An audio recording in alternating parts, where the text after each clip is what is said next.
form by anybody. This was a group of sterling journalists with integrity, character, and unimpeachable ethical and moral standards, of which I was privileged to be a part. I'd like to proceed to the core of the matter. It was the combined view of the judges that most of this year's entries were well below average and frankly disappointing.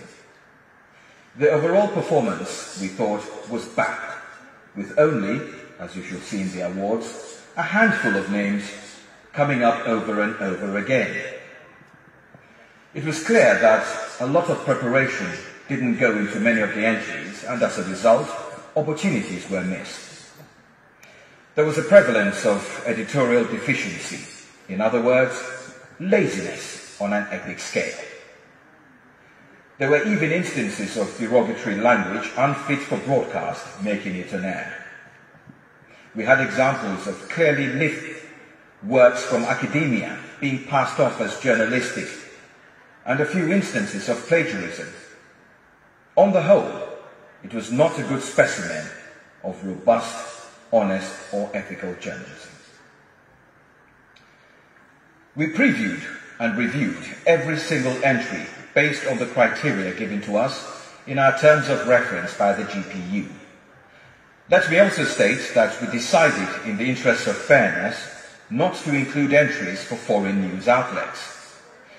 The reason we came to such a conclusion was because, in order to create a level playing field, it would not be right to pit entries that have been rewritten and corrected by news organizations around the world, major ones, if I may add, with the benefit of world-class editorship, against entries for media houses in the Gambia with a far limited capacity.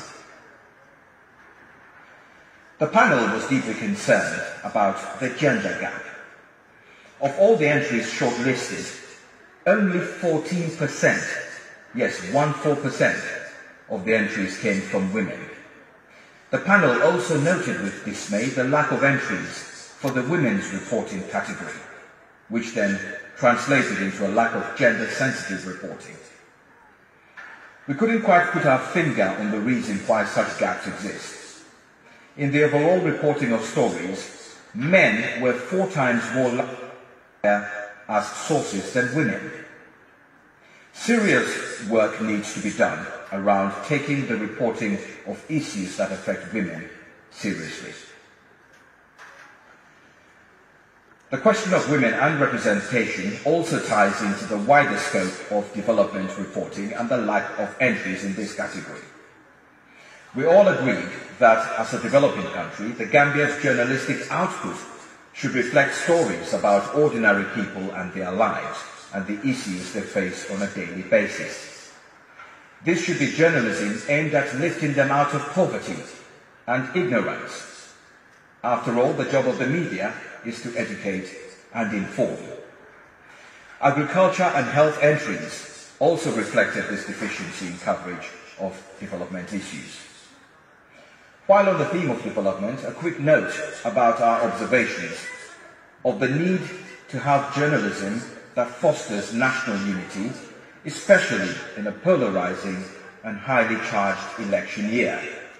It is the duty of the media to de-escalate tension, even if the politicians don't have the good sense to do so.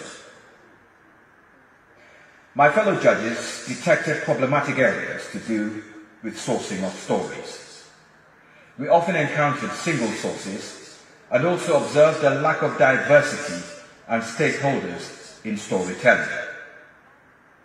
All of these translated into a failure to produce evidence-based reporting, and very little by way of journalistic depth and curiosity, which in turn stifled creativity, flair, and imagination.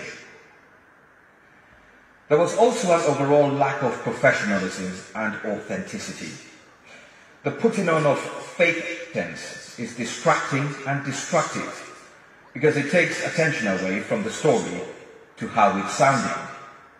At times, this even bordered on the ridiculous and comical, blurring the line between news and entertainment.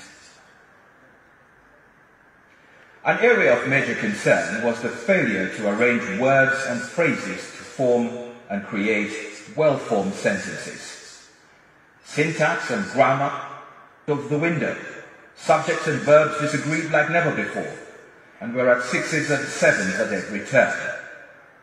The judges noted with horror the full-on assault and cold-blooded murder of the English tongue.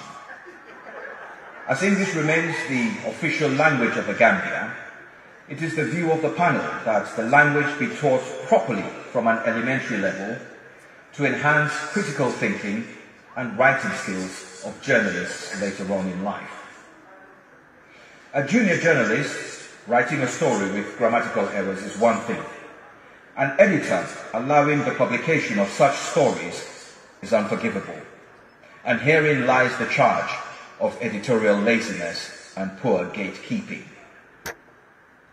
There must be ethical standards in the newsroom where editors, as the last line of defense, pick up on what are frankly embarrassing mistakes that are completely avoidable with full sub-editing. We also noted areas of improvement, with technical issues concerning picture quality in some of the videos. For example, poor lighting, bad sound quality. These are all little kinks that can be ironed out and would make a vast improvement in the listening and viewing quality of the entries. Now, having said all of that, all is not lost. There is hope. Yes, there is. There is vast room for improvement. The collective view of the panel of judges is that the Gambia Press Union should intensify its efforts by enhancing training at the Media Academy for Journalism and Communication, MAJAC, by way of e-learning, for example. This could provide invaluable help for junior journalists, but also especially for editors, sub-editors, and gatekeepers. The help can come in the form of regularly mandated refresher training courses and the sharing of ideas and best practices. There should be ways of teaching news practitioners how to measure the impact of their stories on the public through feedback and other means. Establishing a mentoring and coaching scheme is yet another way of increasing journalistic capacity and quality in the Gambia. Finally, and this is on a personal note from me, the education system has clearly failed if judging by the quality of the standards of journalism is anything to go by in the Gambia. The complete inability to comprehend issues and, what's more, to abide by the grammatical rules of the written and spoken word is alarming. I therefore urge every journalist to read widely on your own free time. Try to extend your vocabulary. Be curious about the world around you, and make sure always you prepare for interviews. Do the earnest background work, and during your interviews, ask the tough and difficult questions of those in power. See your job as a voice for the voiceless. You should speak up, fear no one, and let the truth be your guiding light. The poet George Orwell said it best, I think. If liberty means anything at all, it means the right to tell people what they do not want to hear. And those words are a reminder to everyone, and especially to journalists, that journalism is not about pandering, but rather speaking truth to everyone, irrespective of their perceived status. My hope and prayer for you is that politicians, the corrupt and the dishonest, who thrive in the dark alleyways of this life, quake at the sound of your name. I thank you all for your attention, and have a very good